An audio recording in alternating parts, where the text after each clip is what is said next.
ગણેશોત્સવ દરમિયાન સુરતમાં ઉજવાતા ટ્રી ગણેશા ઉત્સવે રચી દીધો છે ઇતિહાસ અને મેળવ્યું છે એશિયા બુક ઓફ રેકોર્ડમાં સ્થાન।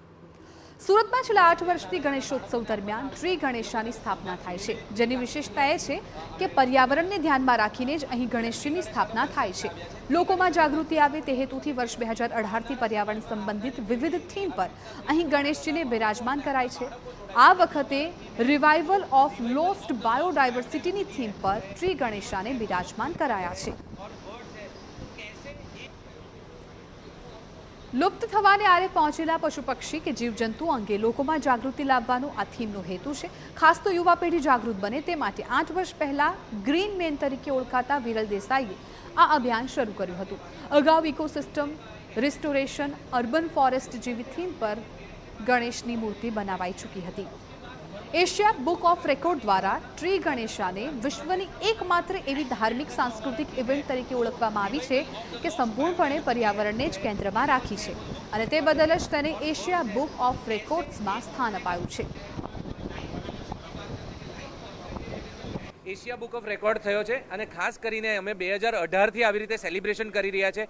દર વર્ષે એ જે થીમ જે છે એ પર્યાવરણની યુનિક થીમ પર અમે આવી રીતે સેલિબ્રેટ કરીએ છીએ। એટલે એશિયા બુકે કહ્યું કે વિશ્વમાં ગ્લોબલી આવું કઈ એક રેકોર્ડ જે છે કે યુનિક છે કે 10 દિવસ 8 વર્ષથી કન્ટિન્યુઅસ જે યોગદાન કરી રહ્યા છે ને ખાસ કરીને બાળકો સાથે સંવાદ કરવામાં આવે છે, જાગૃતતા ફેલાવવામાં આવે છે અને એની સાથે સાથે ટ્રી પ્લાન્ટેશન પણ કરવામાં આવ્યું છે। એટલે કે આવનારી પેઢીને જો જાગૃતતા નથી, અગર જાગૃતતા આવશે તો આપણે ચેન્જ લાવી શકશું, એ માઇન્ડસેટ ચેન્જ કરી શકશું। એટલે 3 એ છે, અવેરનેસ આપણે આપશું તો એટીટ્યુડ ચેન્જ થશે, એટીટ્યુડ ચેન્જ થશે તો એક્શન આવશે। એટલે આપણે આવનારા સમયમાં જો ક્લાઇમેટ ચેન્જની સામે ઝઝૂમવું હશે તો ખાલી આપણે ઇન્સ્ટિટ્યુશન્સ કે ગવર્મેન્ટ કે કોઈની ઉપર આપણે એ નહીં કરી શકશું, આવનારી પેઢીએ જાગૃત થવું પડશે ને એને જાગીને આ પર્યાવરણ સેનાની બનીને એનું યોગદાન આપવું પડશે।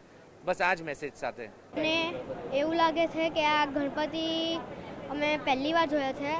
10 વર્ષમાં મેં ઘણા ગણપતિઓ જોયા છે પણ મેં આવા ગણપતિ કોઈ દિવસ નથી જોયા। કે આમાંથી કંઈ શીખવા મળે છે, જેમ કે આપણે પર્યાવરણનું ધ્યાન રાખવું જોઈએ અને પર્યાવરણ બચાવવું જોઈએ।